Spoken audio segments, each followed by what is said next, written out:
Hi there Victory Sewers, great to see you again. I'm here today just to talk about the Smiley 2018 challenge. I'm taking part, are you?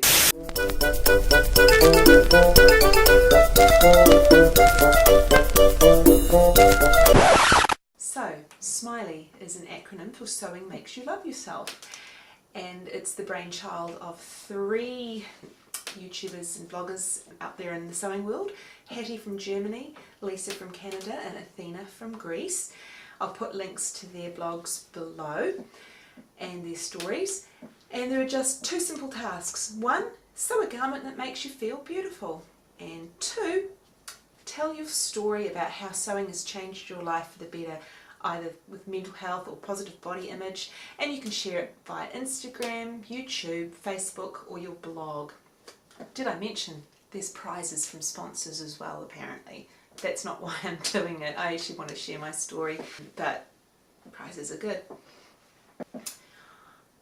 My story comes from a mental health point of view. I was first diagnosed with depression back in 1994.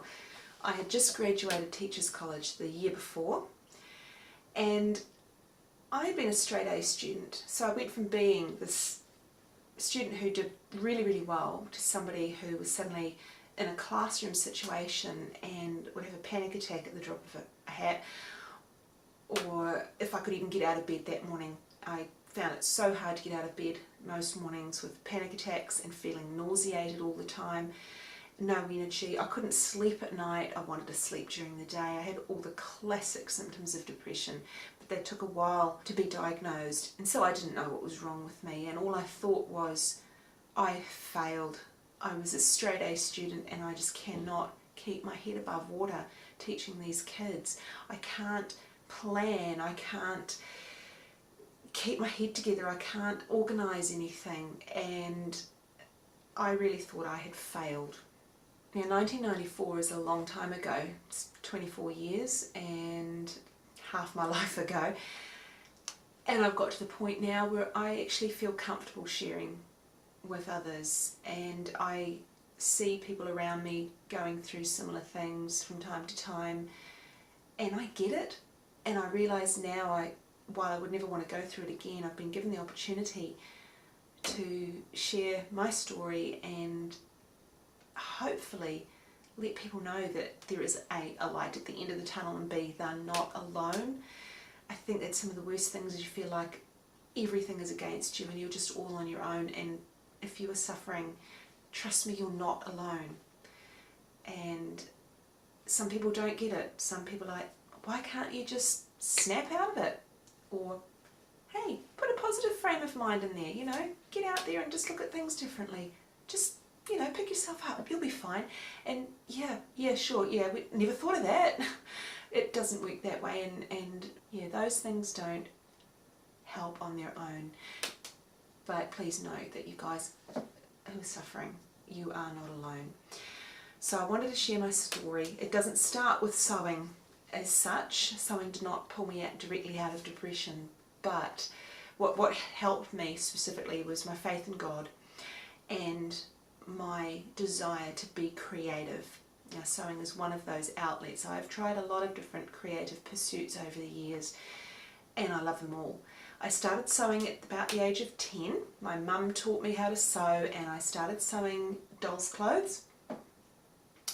And it was just great in the school holidays going up to the shops with my mum, and we would look at all the remnants which were being sold off cheap, because you don't need a big piece of clothing to sew a dress for a doll.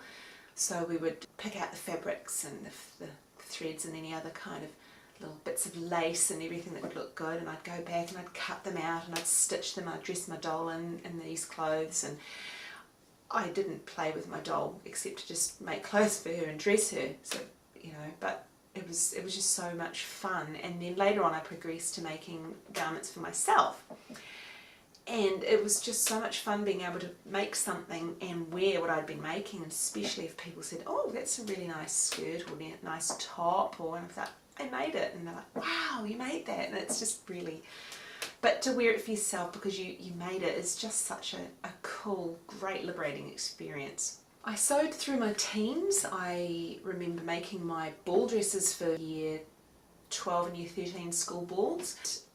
It was just so neat being able to wear those to the school ball and do myself up and feel really beautiful and everything.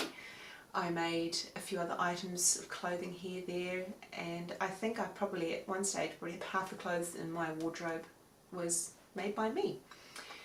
I kind of got out of it after I left home after university. When you're in a smaller flat, there's not the space to set up a sewing area, and also I didn't have a machine of my own. I'd learnt to sew on my mother's machine and she still had that, so sewing kind of got pushed aside for a number of years, but I never stopped being creative. I was knitting a lot, and I would knit for my husband, who was my boyfriend back at the time when I was going through this terrible depression, but he stuck with me, and we got married in 1996, and I'd knit for him, I'd knit for myself, later on for our daughter, and I just loved just having my hands busy, doing something, even if it was just knitting a blanket or anything like that. I'd be busy creating, just watching television in the evening, creating, busy.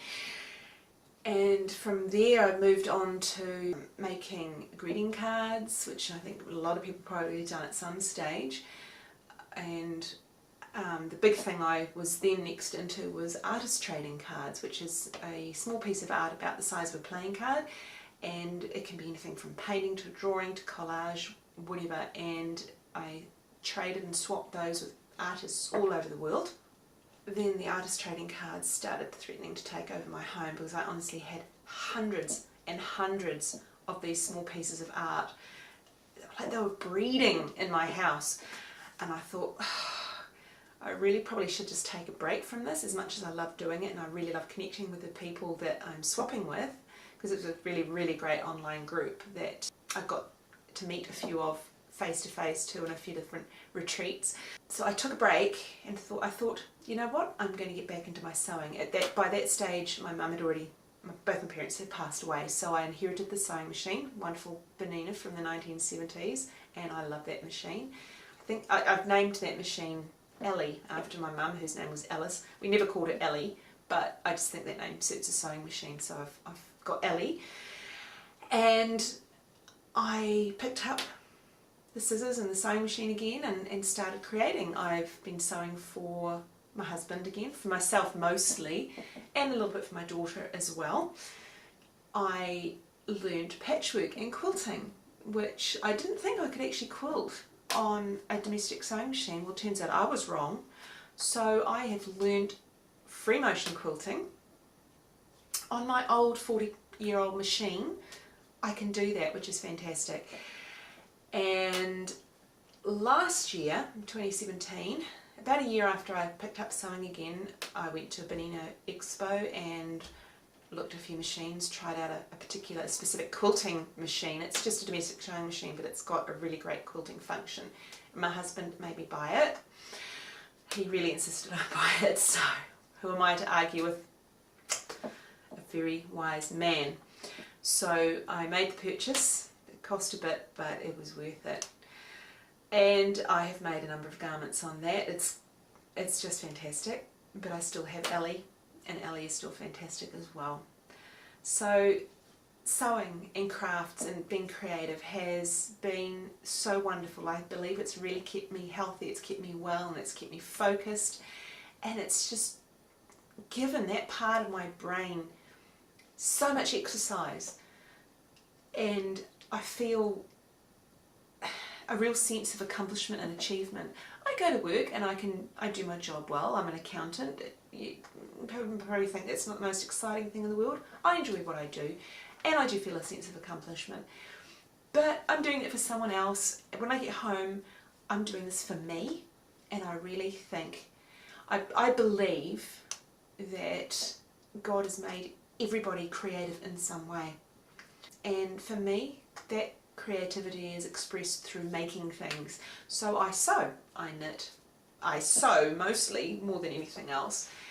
My husband is very creative. He's a magician, and that's his outlet, and he is so amazing at that. My daughter is creative and she plays guitar. She doesn't sew. she really doesn't have any particular desire to do that, so maybe I'll convert her one day. But you know, in the meantime, I believe he's made us all creative in some way, so I'm hoping to kind of encourage, if you've ever been too scared to start, give it a go, because it's just so liberating. It's extremely satisfying to be able to make something and wear it or carry it. I made my own handbag out of an old pair of worn out jeans of my husband's, and one of his old worn out jackets. Rather than throw them in the trash, I cut them up and I crafted them into a handbag that I get comments on, and I know nobody else in the world has a handbag like mine.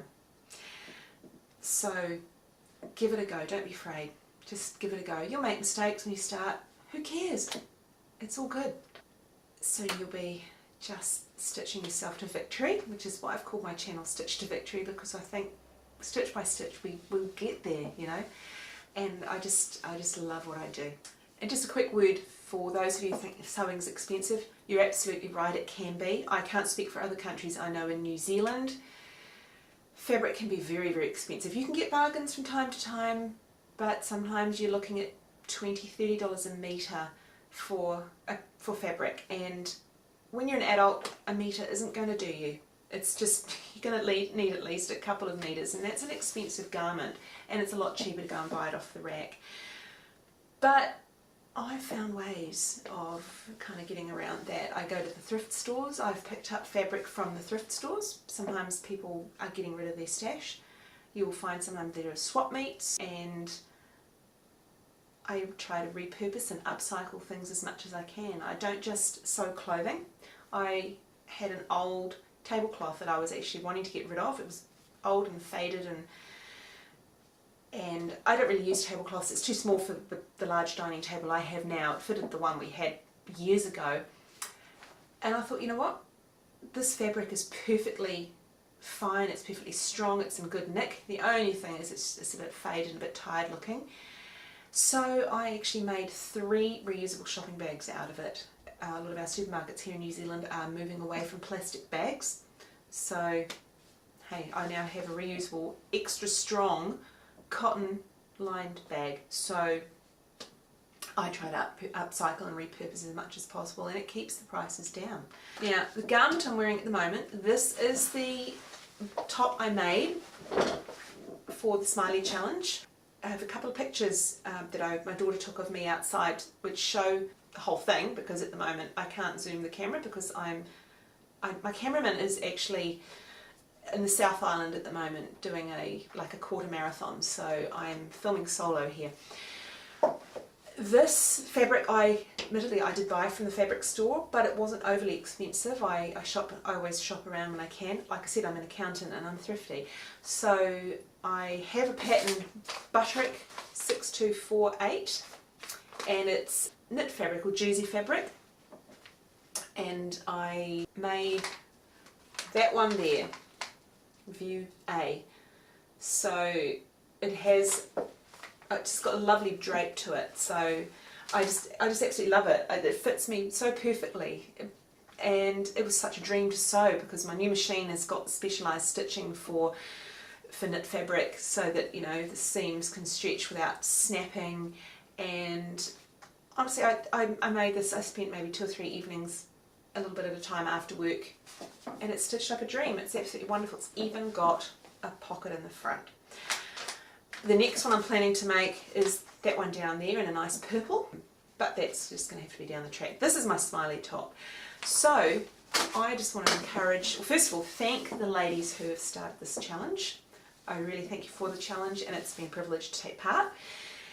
And I want to encourage all you guys out there to give it a go. Like I say, it doesn't have to be the fanciest garment around. It can be something really simple. This is simple, and it is so comfortable, and I feel really good wearing this. So stitch to victory, guys. We can do this, and good luck to all of you. And please, I'd really love to hear your comments below, or read your comments below. So get sewing. Thanks.